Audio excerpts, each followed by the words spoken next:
लागल्यानंतर काही अभंग आपण जवळजवळ 15 ते 20 मिनिटं ते अभंग असतात.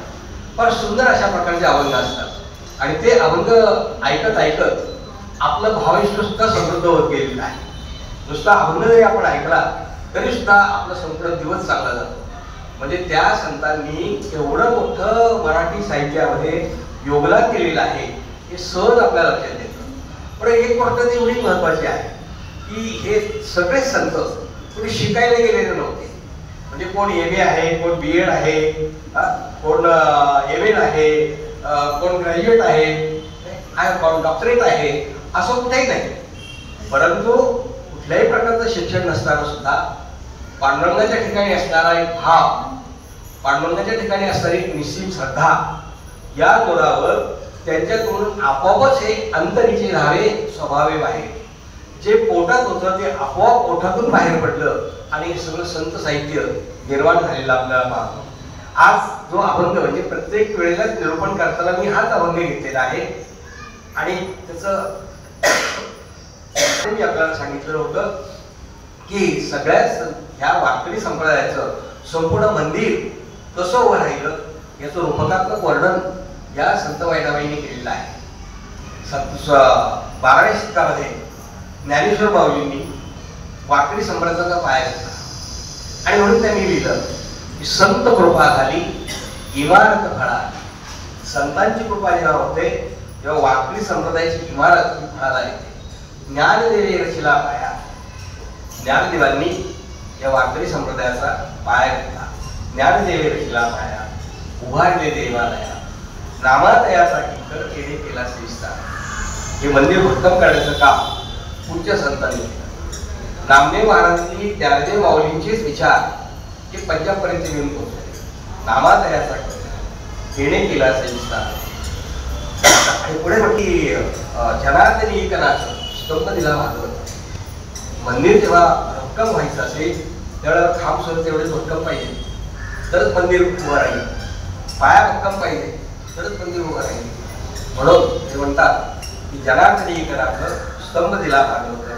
आणि पुढे भजन कराचा अवकाश तुका झाला कळस. हे संपूर्ण वारकरी संप्रदायाचं कळस होण्याचं भाग्य याचा पाया ही ज्ञानेश्वर माऊलींनी घातला आणि कळस होण्याचं भाग्य तुकाराम महाराजांना. बहिणाबाईंनी आणखीन एक चरण लिहिलं. बहिणी म्हणे फडके भजा निरूपण केले होता. म्हणजे एखादं मंदिर असतं त्या मंदिराला कळस असतो पण त्या कळसाचं वैभव त्या ध्वजाने वाढवलेलं असतं. आणि म्हणून आपण प्रत्येक वेळेला सांगत असतो संस्कृत संवर्धन मंडळाने तर सांगितलंच आहे प्रत्येक मंदिरावर भगवा ध्वज पाहिजे. वर्षातून आपण कमीत कमी तो 3 वेळा ध्वज बदलला पाहिजे. आमचं मंडळ ठरवतं ना तशा प्रकारचे ध्वज मागच्या वेळेला काही मंदिरांना आपण दिलेले आहे. मंदिराचा कळस आहे त्याच्याजवळ ध्वज असावा, त्याच्याजवळ पुन्हा एखादं लाईट वगैरे लावलेली असावी. मंदिराचा कळस पूर्वी उंच का असायचा तर आता खूप सुधारणा आहे. पण फार पूर्वीच्या काळी गावामध्ये अंतर असायचं बरंच आणि मग 2 गावामध्ये एवढं अंतर रात्रीची वेळ झाली किंवा दुपारच्या वेळेला सुद्धा अंतर खूप आहे. मग अजून किती आपल्याला चालायचंय. पण एखाद्या मंदिराचा कळस दिसला तर ते वाट सुरू म्हणायची. आता इथे गाव जवळ आलं बरं का आणि मग त्यांना चालायला जरा बरं वाटायचं. याच्यासाठी मंदिराचे कळस पूर्वी उंच असायचे. म्हणून प्रत्येक गावामध्ये मंदिर असायचं आणि मंदिराचा कळस हा उंच असायचा. जसं वारकरी संप्रदायातला या उंची गाठवणारा कळस जे आहे तुकाराम महाराजांचं चरित्र आहे. आणि त्याच्या शेजारी बहिणाबाई म्हणतात बहिणाबाई फडके भजा निरूपण केले होता. अशा प्रकारच्या ह्या बहिणाबाई आहेत तरी कोण. मराठवाड्यामध्ये मराठी खुलली, मराठी विकसित झाली आणि एकंदरीत आध्यात्मिक जीवनामध्ये मराठवाड्याचं स्थान खूप मोठं आहे. अनेक संत मराठवाड्यात होऊन गेले.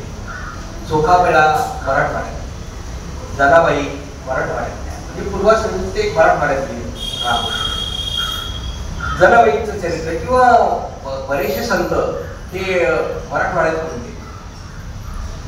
या वैजापूर नावाचा तालुका आणि या तालुक्यामध्ये आवाज येतो एक देवगाव नावाचं एक छोटस गाव आणि या गावामध्ये एक ब्राह्मण पती पत्नी राहत होते. वडिलांचं नाव आवली असं होतं आणि आईचं नाव जानकीबाई असं होतं. उपासना करणारं अशा प्रकारचं एक कुटुंब होतं. दिवसभर सकाळी उठल्यानंतर नामस्मरण करायचं, शंकराची पूजा करायची, पुन्हा मग दिवसभर आपली काही प्रातः कर्म, विहित कर्म, सिद्धी कर्म सगळी पार पाडायची आणि अगदी व्यवस्थितपणे जीवन जगणारं अशा प्रकारचं या आवजीचं आणि जानकीबाईचं कुटुंब होतं. बरेच दिवस घरात लहान मुलं होतं, पण शंकराचं अनुष्ठान झालं, शिवाचं अनुष्ठान झालं आणि एक कन्यारत्न प्राप्त झालं. सगळ्यांना खूप आनंद झाला आणि मग त्या कन्येचं नाव त्यांनी बहिणाबाई असं ठेवलं. बहिणाबाई लहानचे मोठे मोठे होत होते. जेव्हा 12 दिवसाची झाली त्यावेळेला वार्षिक कार्यक्रम मोठ्या थाटावाटामध्ये केला. अनेक लोकांना निमंत्रण दिलं आणि अत्यंत आनंदाचा सोहळा, या बारशाचा सोहळा पार पडला. जेव्हा ते वेरूळच्या बाजूला प्रवास करत असताना, जे आवजी वेरूळच्या बाजूला प्रवास करत असताना रस्त्यामध्ये त्याने एक सुवर्णाची अंगठी सापडली. आपल्या मुलीच्या जन्माच्या या प्रसंगी आपल्याला ही सोन्याची अंगठी सापडली, हा एक शुभशकुनच म्हणावा लागेल. आणि म्हणून त्यांनी ती अंगठी घेतली, घरी आणली. आनंद झाला होता. एक ब्राह्मण होते, त्यांना पत्रिका पाहण्यासाठी बोलावलं. जन्मकुंडली मांडली आणि त्या ब्राह्मणांनी जन्मपत्रिका सांगितली. तुमची ही मुलगी खूप भाग्याची आहे आणि ती फार मोठी देवभक्त होणार आहे. विशेष म्हणजे तुमच्या घराण्याचं नाव ती खूप उज्ज्वल करेल आणि त्याहीपेक्षा ती दीर्घायुषी होईल. ही सगळी पत्रिका जेव्हा आवजींनी वाचली त्यावेळेला आवजींना खूप आनंद झाला, जानकीबाईलाही आनंद झाला. बहिणाबाई घरामध्ये लहानची मोठी मोठी होत होती. त्या काळामध्ये लग्न जरा लवकर व्हायची बरं का. मला पण आठवतंय, माझ्या आईचं लग्न वयाच्या 9व्या वर्षीच झालं होतं. त्यावेळेला खूप लवकर लग्न व्हायचं. याचं लग्न, बहिणाबाईचं लग्न वडिलांनी निश्चित केलं की सुद्धा आपण लग्न करूया आणि वयाच्या 3ऱ्या वर्षी तिचं लग्न झालं. लग्न म्हणजे काय हे पण माहित नसतं.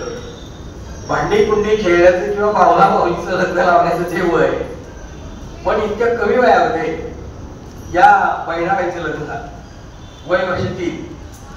बरं, लग्न अशा व्यक्तीबरोबर झालं की रत्नाकर पाटील नावाचा माणूस, तोही यजुर्वेदी ब्राह्मण नाही परंतु वैदिक ब्राह्मण, म्हणजे फल ज्योतिष वगैरे पाहणारा अशा प्रकारचा हा ब्राह्मण. वय वर्ष 30 आणि शिवाय विजवत प्रतिकूलता होती बघा. आणि अशा मुलाबरोबर, अशा माणसाबरोबर आवजींनी आपल्या मुलीचं लग्न लावून दिलं. आता मुलगी जरी लहान होती तरी काही दिवस ती आईवडिलांकडेच राहायची. एक दिवस भाववत्यराव काढून आली आणि यांच्याजवळ शेती वगैरे भरपूर होती आवजींकडे. पण सावकाराचं कर्ज बरंच झालेलं होतं आणि सावकाराने नोटीस काढली की जर तुम्ही माझे पैसे दिले नाही तर तुमच्या घरादाराचा लिलाव करावा लागेल. 50-60 वर्षापूर्वी सुद्धा आपल्याकडे सावकारकी खूप मोठ्या प्रमाणात चालायची. आता सावकारकी बंद झाली. जसं बँकांचं राष्ट्रीयकरण झालं त्याप्रमाणे बँकांमध्ये आपला कर्ज मिळालं नाही का, बँकांमध्ये कर्ज मिळालं. त्यावेळेला सावकार असायचे आणि सावकाराचा काय पूज्याचा फटका आमच्या लहानपणी झाला होता, ठीक आहे. त्या माणसाने 125 रुपये कर्ज घेतलं, 125 रुपये त्या शेतकऱ्यांनी कर्ज घेतले आणि नंतर ज्या वेळेला 12 महिन्यांनी ते व्याज तर देतच होता, परंतु 12 महिन्यांनी जेव्हा तो पैसे विचारले माझे पैसे किती झाले, त्यांनी सांगितलं तुम्ही कर्ज ते 1250 रुपये घेतले.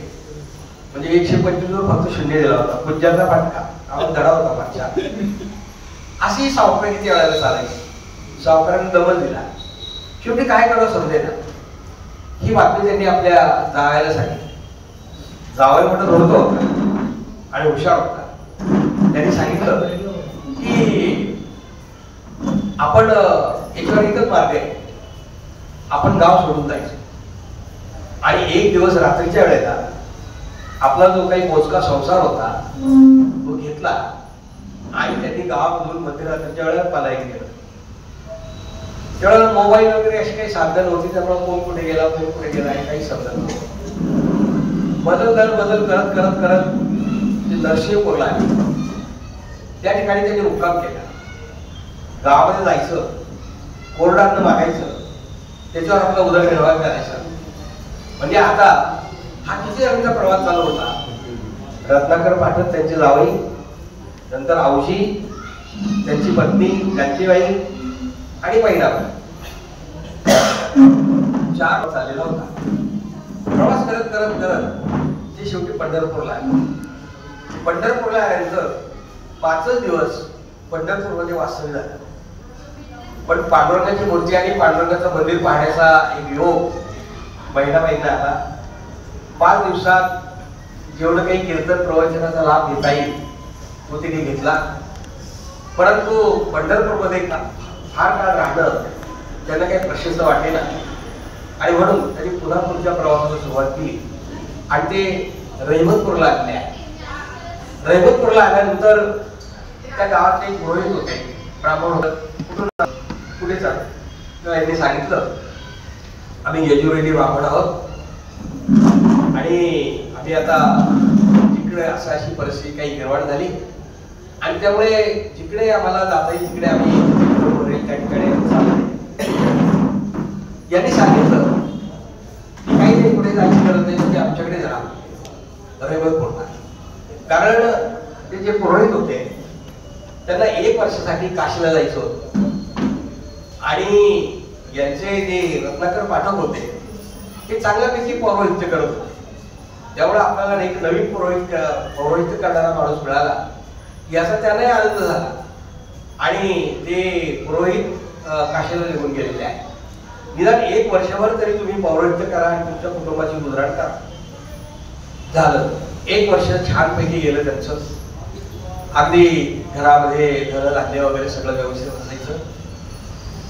1 वर्ष कसं निघून गेलं हे कळालं. पण 1 वर्षानंतर पुन्हा ते पुरोहित आपल्या घरी आहे आणि मग काही दिवस जवळजवळ वर्षभर यांना त्यांनी तिथे ठेवून घेतलं.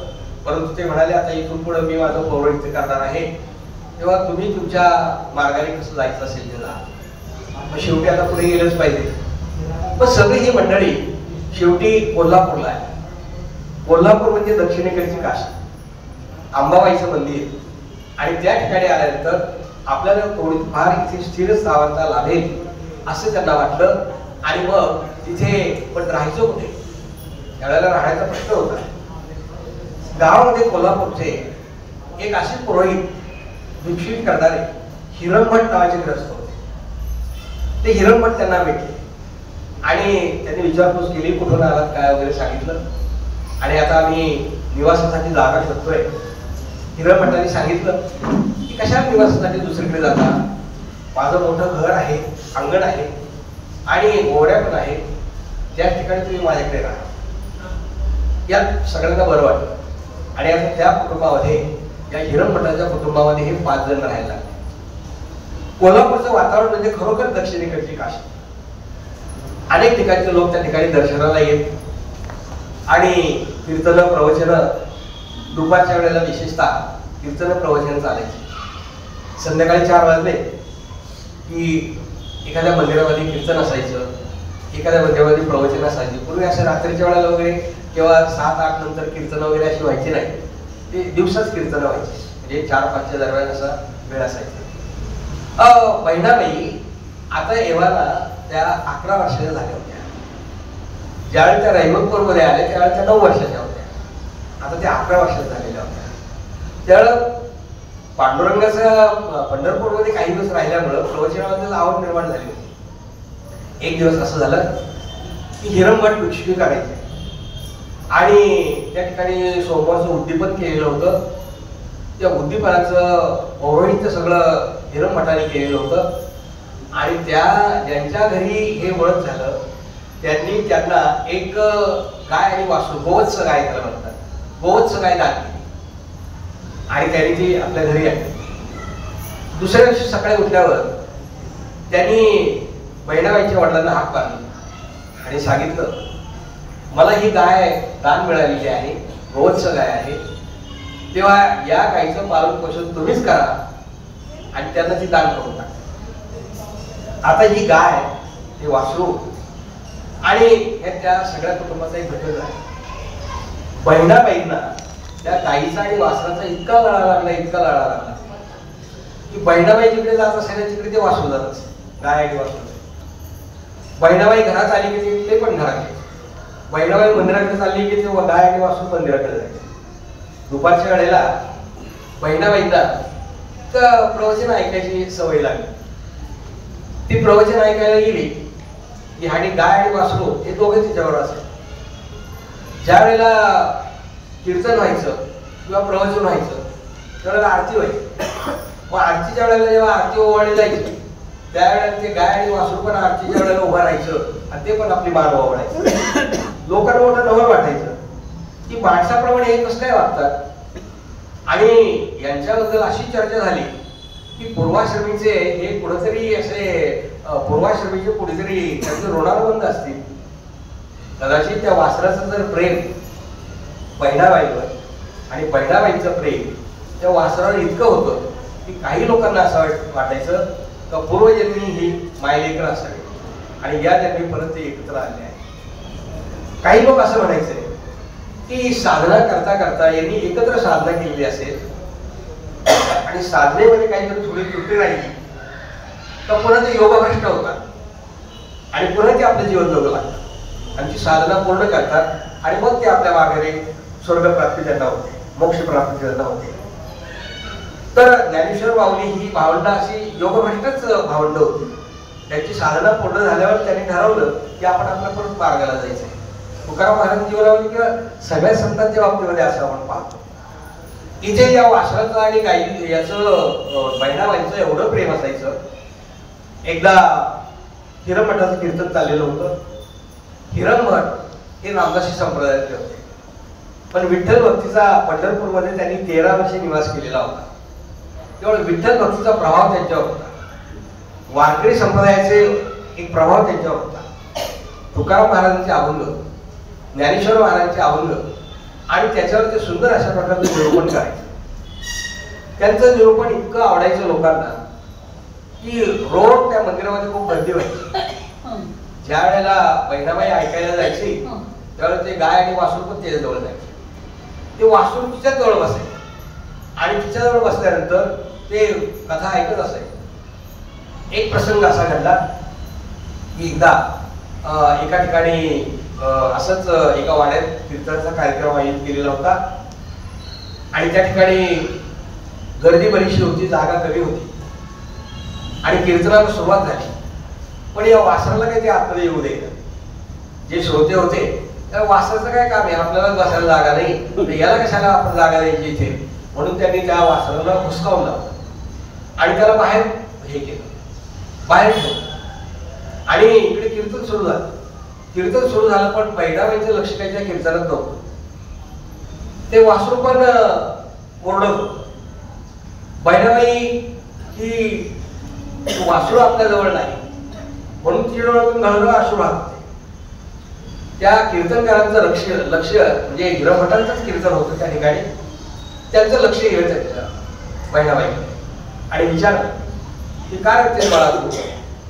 तेव्हा बाकीच्या लोकांनी सांगितलं काय तिथे त्या वासराला बाहेर ठेवलं ना म्हणून ती रडत असेल. हिरमठांनी सांगितलं वासराला आतमध्ये घेऊन घ्या. मग वासरू ज्या वेळेला आतमध्ये आलं तेव्हा निमूटपणे तिच्या जवळ बसलं. संपूर्ण कीर्तन त्याने श्रवण केलं. परंतु त्याच वेळेला एक प्रसंग असा घडला होता की कीर्तन वगैरे झालं, आरती वगैरे झाली. आरती झाल्यानंतर सगळे लोक हिरमठाला नमस्कार करायला गेले. सगळ्यांनी नमस्कार केला. त्यावेळेला त्या गायीच्या वासराने पण नमस्कार केला. आणि याच्या पाठीवरून त्या बहिणाबाईच्या पाठीवरून हिरम भटाने हात फिरवला आणि तिला सांगितलं, हो तुझं खूप प्रेम आहे बरं का त्याच्यावर. आणि अशाच प्रकारे कीर्तन प्रवचन श्रवण करत. आता हे हिरम यांनी आपल्या स्पर्श केलेला यांना काय आवडलं नाही. बाकीच्या काही वेगळा विचार करणारे लोक असतात त्याला आवडला नाही. आणि मग चर्चेला उदाहरण आलं, ही काय लहान मुलगी विवाहित मुलगी आहे, पुढे जाऊन काय बसते आणि सगळ्या लोकांमध्ये रडते काय, ती समाजाला धरून होतं काय, हे लोक वाटेचं नाव ठेवतात. बरं नाव ठेवायला लागल्यानंतर लगेच एकाने त्या अफवा या वाऱ्याप्रमाणे पसरतात. त्याप्रमाणे सगळीकडे त्या अफवा पसरायला लागल्या. आणि मग ज्या वेळेला हे सकाळ झाली, बहिणाबाई आपल्या घरी गेल्या वासराला घेऊन. सकाळ झाली. सकाळ झाल्यानंतर ते रत्नाकर पाठक अंगणामध्ये उभा होता आणि त्यावेळेला समोरच्या रस्त्याने बाई चालली होती, मीराबाई तिचं नाव. ते का झाले का स्नान वगैरे, स्नान विधी वगैरे झाले का? तो माणूस रत्नाकर पाठक म्हणा हो म्हणाला, पण काल तुम्ही कीर्तनाला नव्हतं वाटतं. हा म्हटलं नव्हतं आलो. हा म्हणूनच तुम्ही एवढे शांत दिसताय. ते झालं काय? अहो झालं काय, तुमची पत्नी म्हटले की महिला त्या कीर्तनाला गेली, महाराजांनी चक्क तिच्या पाठीवरून डोक्यावरून हात फिरवला. शोभतं का म्हणले आपल्याला हे? एका विवाहित बाईच्या पाठीवरून हात फिरवलं आणि त्या याला स्पर्श करणं, त्या महाराजांच्या पायाला स्पर्श करणं शोभतं काय? आणि मग त्याच्या तळपायाच्या मस्त करायची, कारण जरा फुटक्या काढायचा होता. आणि मग ती बाई आपली कळ लावून गेली पुढे निघून. ही बहिणाबाई चुलीजवळ स्वयंपाक करत होती. स्वयंपाक करत असताना त्या ठिकाणी तो रत्नाकर पाठक आतमध्ये आला आणि ते एक त्या ठिकाणी एक लाकूड होतं, त्या लाकडाने बडव ते खूप जोरात ओरडू लागले. बरं त्यावेळेला असं असायचं की एक आपल्याकडे मराठी म्हण आहे पहा, की पावसाने झोडपलं आणि नवऱ्याने मारलं तर तक्रार कोणाकडे करायची. आता तसं नाही, आता बदलले जरा. पावसाने जरी झोडपलं तरी लगेच पंचनामा होतो, सरकारची मदत मिळू शकते. आणि सध्या सगळं तर सिनेच्याच बाजूने असं विरोध म्हणून सोडून द्या. पण खूप मारलं तिला. आई ते रात्रीची वेळ, हो तू मारतोय. आई आणि वडील पण जावयाकडे काही बोलू शकत नव्हते. आपल्या मुलीला मारतायत पण जावई काही बोलू शकत नव्हते. शेवटी तिचं बोट बांधली आणि एका कोपऱ्यात तिला असं गुंडाळून ठेवलं. ते धर्माला आले, हिरमभट आले आणि त्यांनी विचारलं की काय झालं. त्यांनी सगळा प्रकार सांगितला. अशी माणसं माझ्या घरात चालणार नाही. चालते मग मी आत्ता माझ्या घरात. या बहिणाबाईंच्या आई आणि वडील ते म्हणायला लागले की अशी मध्यरात्र आहे, आम्ही पुढे जाणार आता राहायला. कोण आम्हाला रात्रीच्या वेळा, निदान आजच्या दिवस तरी तुम्ही आम्हाला इथं राहू द्या, मग सकाळचा आपण सकाळी बघूया. मग सकाळी जरा वातावरण थोडं शांत झालं, परंतु बहिणाबाईंची बाकी बोट बांधली तशी होती. बहिणाबाईंनी अन्न पाणी सगळं वर्ज केलं. आणि इकडे आणखीन एक वेगळा प्रकार आहे की त्या गायीने आणि त्या वासराने त्यांनी सुद्धा अन्न पाणी वर्ज करून टाकलं. त्या वासराला खूप चारा देण्याचा प्रयत्न केला, गायीला चारा देण्याचा प्रयत्न केला, परंतु त्या ठिकाणी ते कशाला स्पर्श करत नव्हते. 4 दिवस झाले, 5 दिवस झाले, 8 दिवस झाले, पण वासराची जी अवस्था होती आणि हिचे हातपाय जरी सोडले तरी हिने अन्न पाणी सगळं वर्ज केलेलं होतं. शेवटी ते एका कोपऱ्यात दिवस ते एकटीच बसून राहिले. आता या गायीने आणि वासराने सुद्धा अन्न पाणी सोडलेलं होतं.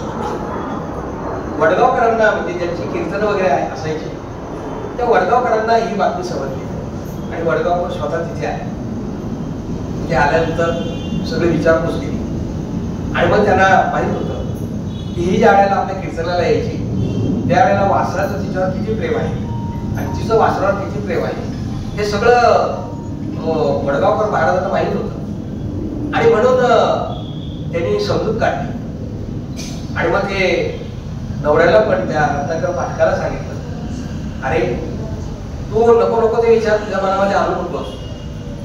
तुझी ही पत्नी बहिणाबाई अत्यंत सद्मशील अशा प्रकारची आहे, पतिव्रत आहे. तुझ्या मनात असे विचार येतातच का? हे सगळं सोडून दे. तिचा भविष्यकाळ खूप मोठा आहे आणि खूप चांगलं काम तिच्याकडून घडणार आहे.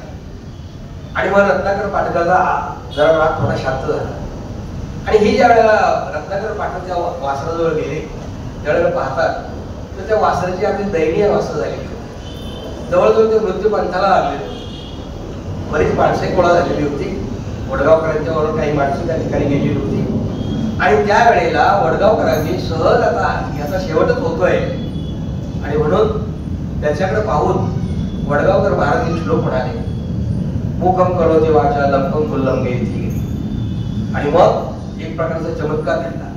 तो चमत्कार जेवढा हा श्लोक ते म्हणाले त्याच्या पुढचा श्लोक ते वासरू म्हणला, येत कृपा मोहन वंदे.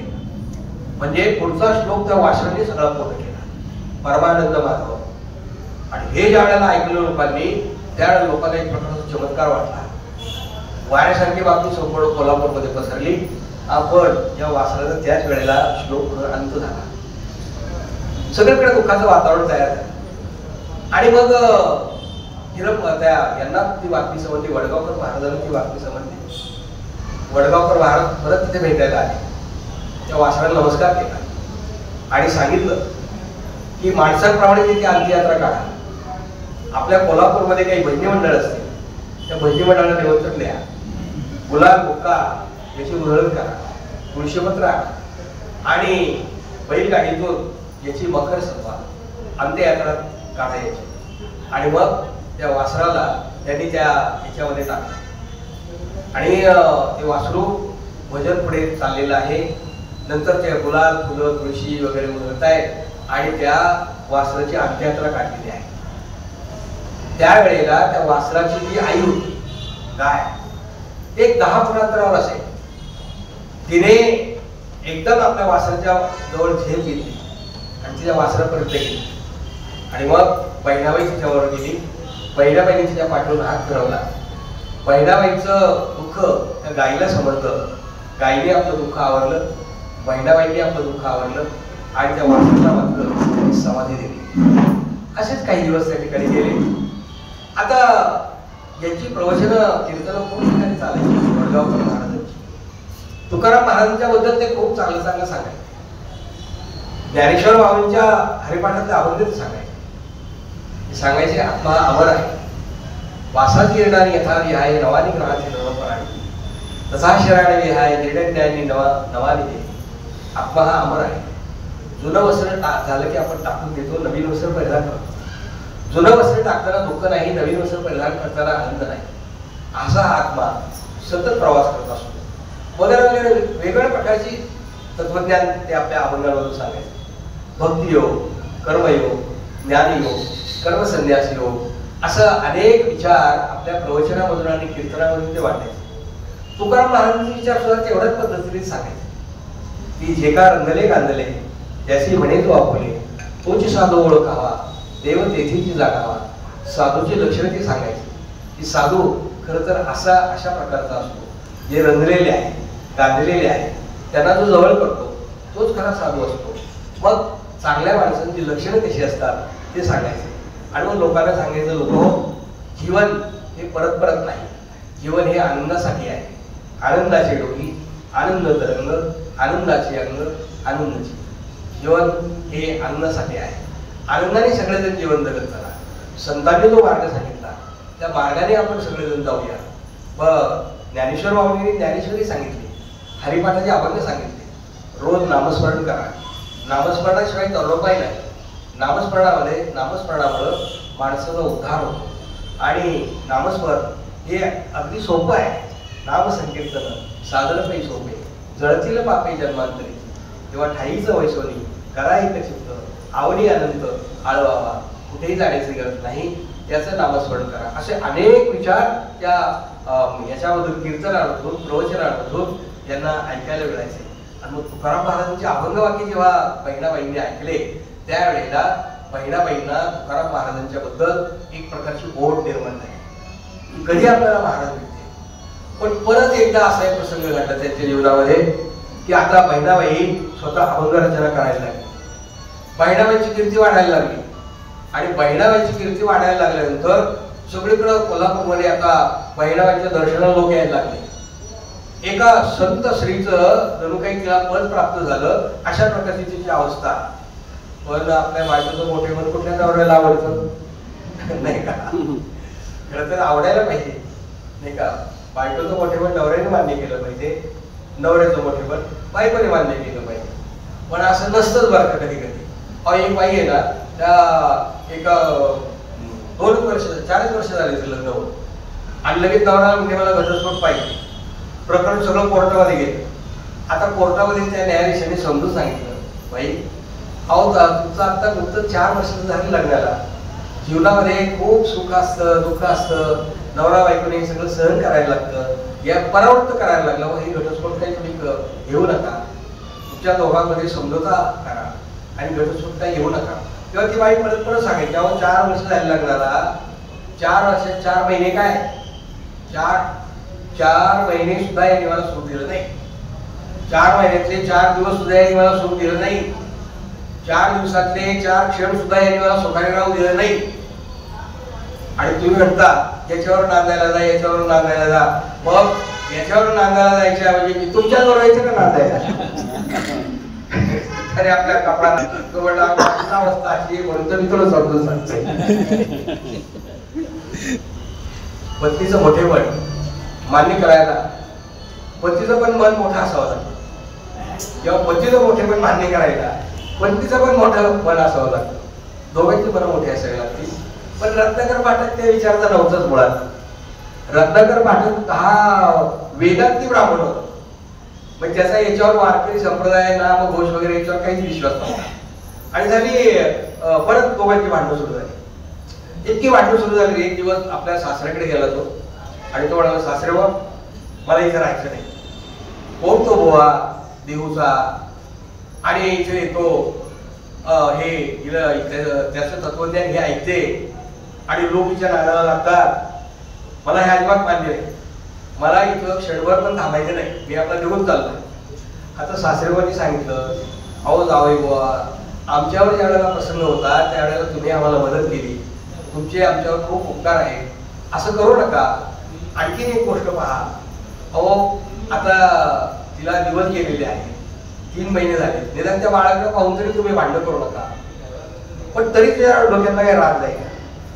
शेवटी परत ते वडगावकर आले आणि वडगावकरांनी त्याला समजून सांगितलं, बाबाने परत परत तुझ्या डोक्यात जो हा रागा निर्माण होतो ते विचार तुझे सोडून दे. आणि बहिणाबाईंना सांगितलं की विवेक आणि वैराग्य, सावधानता या 2 गोष्टी जीवनामध्ये बाळगल्या पाहिजे. कारण वडगावकर महाराज हे दासबोधाचा अभ्यास करणारे किंवा तुकाराम महाराज ज्ञानेश्वरीचा अभ्यास करणारे अशा प्रकारचे होते. आणि म्हणून त्यांनी सांगितलं की विवेक आणि सावधानता ही तुझ्या जीवनामध्ये ठेव. जीवनामध्ये विवेक पाहिजे, जीवनामध्ये सावधानता पाहिजे. जर विवेक आणि सावधानता नसेल तर काय उपयोग आहे? योग्य काय अयोग्य काय हे माणसाला समजलं पाहिजे ना. जर ते समजल्यानंतर काय उपयोग आहे आणि योग्य ठिकाणी कशा प्रकारचा निर्णय घ्यायचा हे सुद्धा माणसाला समजलं पाहिजे. मागच्या वेळेला कदाचित मी ते लाकूड तोड्याची गोष्ट सांगितली असेल तुम्हाला, नाही सांगितली? शाळेमध्ये आम्हाला लाकूड तोड्याची गोष्ट सांगायची बरं का. एक लाकूड तोड्या होता आणि तो काय करायचा, रोज लाकडं तोडायला जायचं आणि लाकडाची गोळी बांधायचा, गावात यायचा आणि ते लाकडं विकायचं. त्याच्यावर आपला उदरनिर्वाह चालायचा. जंगलात जायचं, तळ वगैरे. आता एकदा असं झालं की सणाचे दिवस होते म्हणून तो बायकोला म्हणाला, आता तू माझ्यावर चल लाकड तोड. पण त्याच्यामध्ये एक प्रसंग असा घडला होता की लाकडं तोडता तोडता एक तळ होतं, तळ, आणि त्या तळ्याच्या काठी एक झाड होतं आणि त्या झाडावर तो चढला आणि लाकडं अशी कुऱ्हाडीने लाकड तोडत होता. पण अचानक त्याच्या हातातून कुऱ्हाड निसटली आणि ती खाली पडली. खाली पडल्यानंतर तो रडायला लागला. आता काय करावं, होता, अगदी शावर आपला उदरनिर्वाह चालत होता, ती कुऱ्हाडच पाण्यामध्ये पडली. आता माझा उदरनिर्वाह कसा चालला, रडू लागला तो.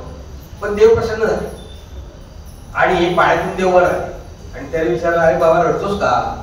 तर त्याने सांगितलं, देवा माझी कुऱ्हाड पाण्यामध्ये पडली, उदरनिर्वाह सगळा कुऱ्हाडीमुळे चालायचा आणि आता मग माझ्याकडे कुऱ्हाडच नाही, कशी मी लाकडं तोडणार? देव म्हणाला, काय घाबरू नको. देवाने पाण्यात उडी घातली आणि देव पुन्हा वर आले. त्यांनी सोन्याची कुऱ्हाड काढली, सोन्याची कुऱ्हाड, सोन्याचा दांडा, आणि त्याला विचारले, ही का तुझी कुऱ्हाड? तेवढा देवा, ही नाही माझी कुऱ्हाड. प्रामाणिक होता बरं का. आणि मग पुन्हा त्याने पाण्यामध्ये उडी मारली देवाने आणि आता चांदीची कुऱ्हाड काढली, चांदीची कुऱ्हाड, चांदीचा दांडा. देवाने विचारलं, ही का तुझी कुऱ्हाड? तेवढा देवा, ही पण नाही माझी कुऱ्हाड. मग आता देवाने परत पाण्यात उडी मारली आणि पुन्हा पाण्यातून जी कुऱ्हाड काढली ना, लोखंडाची कुऱ्हाड, लाकडाचा दांडा याची, आणि ही त्याची खरी कुऱ्हाड होती. त्याला विचारलं, ही का तुझी कुऱ्हाड? तेवढा, हो देवा, हीच माझी कुऱ्हाड. आणि त्याच्या प्रामाणिकपणावर देव एवढे प्रसन्न झाले तर तिन्ही कुऱ्हाडी त्याला बक्षीस देऊन टाकले आणि त्याला खूप आनंद झाला. तो घरी आला. असेच काही दिवस गेले आणि एकदा सणाचे दिवस होते म्हणून बायकोला म्हणाला, आता तू माझ्यावर चल, आपण दोघेही लाकडं तोडायला जाऊ, 2 मोळ्या जास्त येतील आणि मग आपण पैसे आपल्याला मिळतील सणासाठी. बायको हो म्हणाली. आता तेच स्थळ आणि तेच झाड, त्या झाडावर लाकूड तोड्यावर लाकडं तोडायला गेला आणि बायकोला सांगितलं, इथं खाली आहे ना, ती लाकडं काटक्या कुटक्या पडतील ना, ती पडलेली गोळा कर. आणि वरून काही काटक्या पडल्या की त्या अर्धवट पाण्यामध्ये पण पडायच्या. ती आपली कशी कशी पाण्यातून ती काटक्या गोळा करायला सुरुवात करायची. एकदा असं झालं तर तिचा पाय सटकला, ती पडली पाण्यात बुडाली. बुडाल्यानंतर आता तो बायको पाण्यात बुडाली म्हटल्यानंतर तो परत अप्रोच करू लागला. तो देवाला म्हणायला लागला, देवा इकडून एक बायको होती माझी आणि ती पण पाण्यात पडली, आता मला जेवायला कोण घालणार वगैरे वगैरे शोक करू लागला. देव प्रसन्न झाले आणि काय काळजी करू नको. देवाने पाण्यात बुडी घेतली आणि पाण्यातून सुंदर एक श्री, आपली हेमामालिनी सारखी, आपल्याला हेमामालिनी सारखी एक सुंदर श्री बाहेर काढली आणि त्याला विचारलं, ही का तुझी बायको? थोडा, हो देवा, हीच माझी बायको. देवाने डोक्याला हात लावला, काही लबाड माणूस आहे. आणि मग देवाने त्याला विचारलं, अरे बाबा, की तुला आठवतं का काही वर्षापूर्वी तुझी अशी कुऱ्हाड पाण्यात पडली होती आणि मी सोन्याची कुऱ्हाड काढली, तू नको म्हणाला, चांदीची कुऱ्हाड काढली नको म्हणाला, आणि लोखंडाची कुऱ्हाड काढल्यानंतर तू हो म्हणाला. अरे आता माहिती ही तुझी बायको नसताना तू हो का म्हणतोयस? तू मोठा हुशार दिसतोयस. म्हणून देवा, तसं नाहीये. जर मी ही बायको माझी नाही म्हटलो ना, तुम्ही दुसरी एक श्री बाहेर काढा.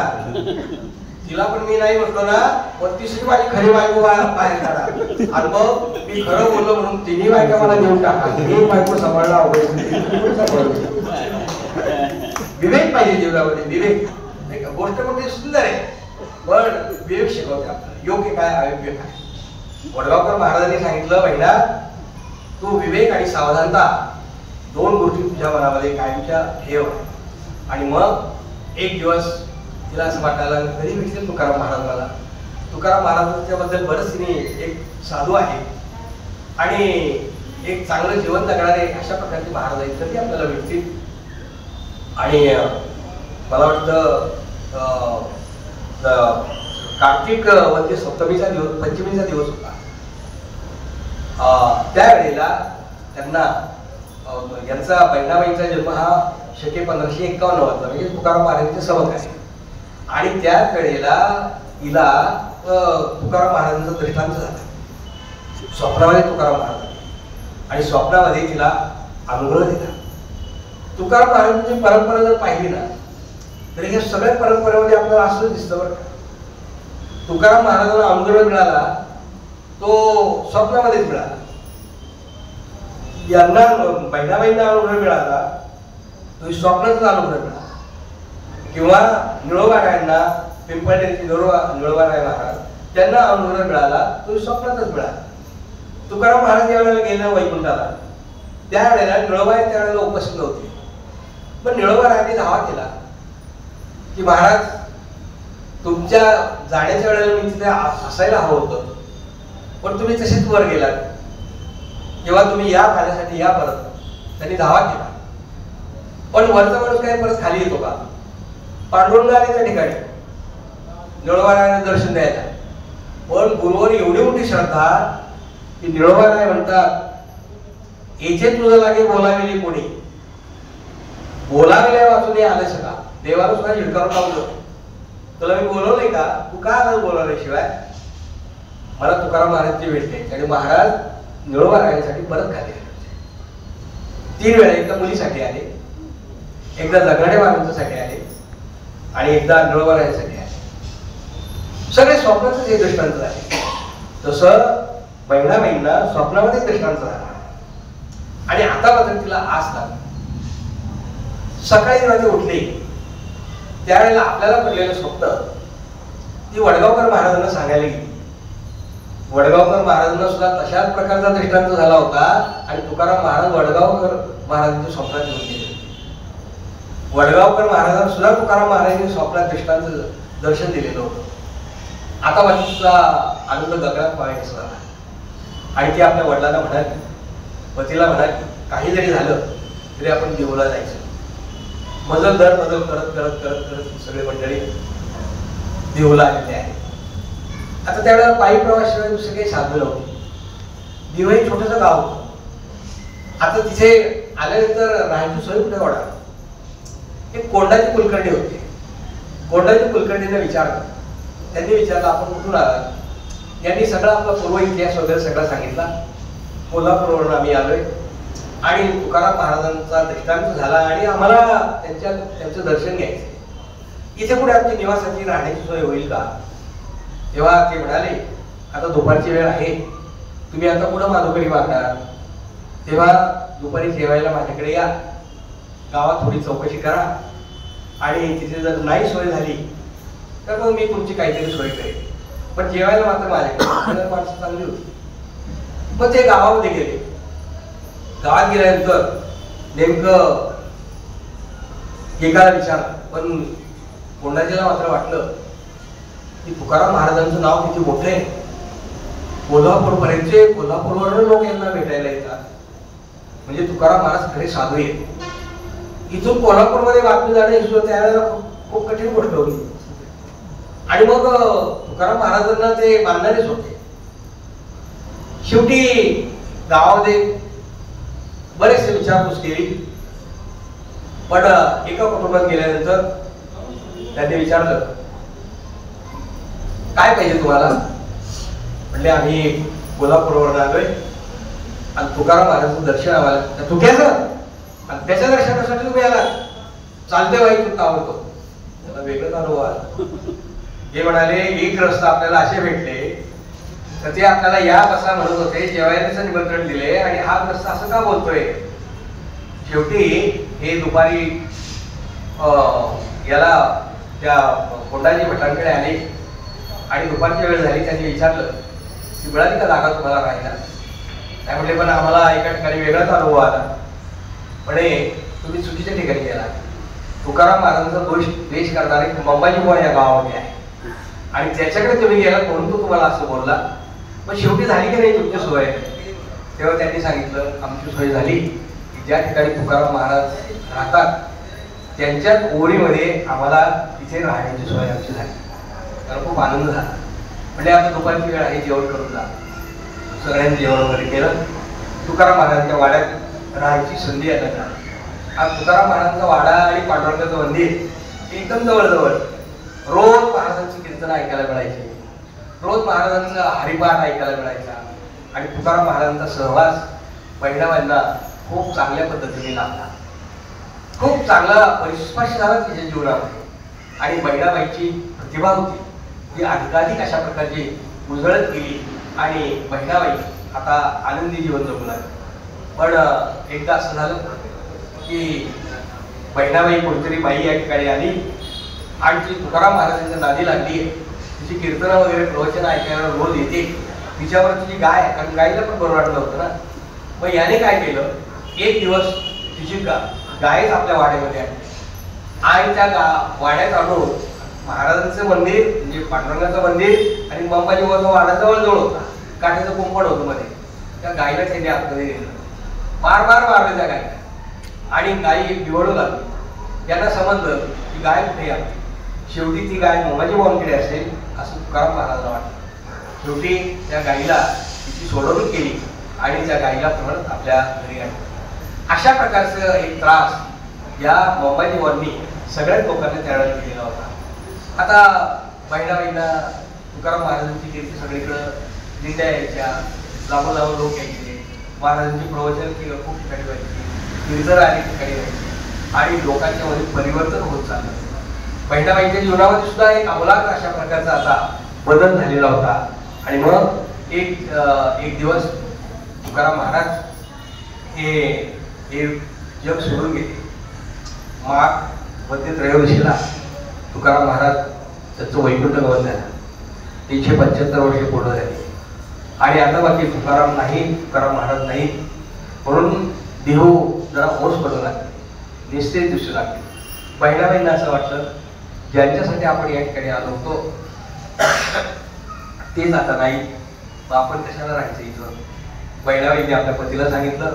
तोपर्यंत बहिणाबाईंना एक मुलगी झाली होती, तिचं नाव काशी असं ठेवलं होतं आणि एक मुलगा झाला होता त्याचं नाव विठोबा असं ठेवलं होतं. विठोबा हा पुढे फार मोठा कीर्तनकार झाला. तो औरंगाबादला वास्तविक लोक असायचा, फार मोठा कीर्तनकार झाला. आता हे सगळं कुटुंब पुन्हा या ठिकाणी बहिणाबाईंचं जे मूळ गाव त्या गावी ते आलेले आहेत, जीवर नावाचं गाव, त्या ठिकाणी ते आलेले आहेत. आणि तिथे आल्यानंतर आपलं बहिणाबाई संपूर्ण वेळ आपला हरिनामात घालवायच्या, अभंग रचना करण्यात घालवायच्या. बहिणाबाईंचा अंतसमय आता जवळ आलेला होता आणि विठोबाचं लग्न झालेलं होतं. काही ज्या वेळेला बहिणाबाई या जाणार त्याच्या अगोदर फक्त 13 दिवस या सुनबाई स्वर्गवासी झालेल्या होत्या आणि बहिणाबाईने ते समजलं. तिने विठ्ठलाला निरोप पाठवला आणि सांगितलं सुनबाई दिवंगत झाल्या मला समजलं, परंतु मी पण आता जास्त दिवस काही राहणार नाही. मला आता माझ्या पूर्वीच्या ठिकाणी मला जायचंय, तेव्हा तू लवकरात लवकर या ठिकाणी ये. आणि मग येता येता त्याला असं वाटतं की पैठणला शुक्लेश्वर म्हणून एक ठिकाण आहे, त्या ठिकाणी आपल्या आईच्या समाधीची जागा त्यांनी निवडली आणि तो आपल्या आईकडे आलेला आहे. आल्यानंतर आईच्या उशाशी बसला. आईने सगळं त्याला उपदेश केला आणि मग तो शोक करू लागला. तेव्हा बहिणाबाई त्याला म्हणते विठोबा असा शोक करू नको, हा तुझा आणि माझा जन्म हा काही आत्ताचाच नाहीये. आपण 14 जन्म एकमेकाच्या बरोबर, 14 जन्म. आणि मग विठोबा म्हणतो आई तुला हे जन्म आठवतच का? तेव्हा बहिणाबाईंनी आपले मागचे जन्म सांगायला सुरुवात केली. मागच्या जन्मात मी कोण होते, तिच्या मागच्या जन्मात कोण होते. मग ते सगळं पुस्तकाचं एवढं लक्षात राहत नाही, पण त्याचं सगळं चरित्रात तिचं वर्णन केलेलं आहे. आणि 14 जन्म आपण एकमेकाच्या बरोबर होतो, त्यामुळे तू काही काळजी करू नकोस. पुन्हा कदाचित पुढच्या जन्मी आपण बरोबरच असू. पण बहिणाबाईंची एवढी एक श्रद्धा आणि एवढा प्रचंड विश्वास हा बहिणाबाईंचा तिच्यावर होता. ज्या वेळेला पुस्तकाबाईंचं वर्णन करतात की या पराहुनी पर अशा परब्रह्माच्या प्राप्तीचा आनंद तिच्या चेहऱ्यावर ओसंडून वाहत होता. अगदी शेवटचे क्षण ती मोजत होती. तिने आपले दिव्य देहधारी डोळे हे एकदाच उघडले आणि स्मित हास्य करून भोवतीच्या जगाकडं मी एकदाच पाहिलं आणि पुन्हा डोळे मिटून घेतले आणि एक ज्योत ही तेजामध्ये विलीन झाली. आणि तो जो दिवस होता तो आश्विनी शुद्ध प्रतिपदा बुधवार 1622 या दिवशी एका दिव्य ज्योतीने त्या तेजाची आरती केली आणि ती अनंतात विलीन झाली. मंडळी आपण ज्या वेळेला हे चरित्र ऐकतो त्यावेळेला खरोखर ती प्रतिकूल परिस्थितीमध्ये या जीवन जगलेले आहे. तरुणांनी हे चरित्र ऐकलं पाहिजे. 30 वर्षाचा पती ज्या वेळेला मिळतो आणि 3 वर्षी जेव्हा आपलं लग्न होतं तेव्हा शेवटपर्यंत ती आपल्या पतीबरोबर कसा संसार करते, तर आपण पती असून सुद्धा त्याच्यावर कसा संसार करते आणि शेवटी आपलं जीवन सार्थकी लावते, हा एक बोध या चरित्रापासून घेण्यासारखा आहे. अलीकडच्या तरुण मुली आपण पाहतो, थोडं काही झालं की घटस्फोटाचं प्रमाण इतकं वाढत चाललंय.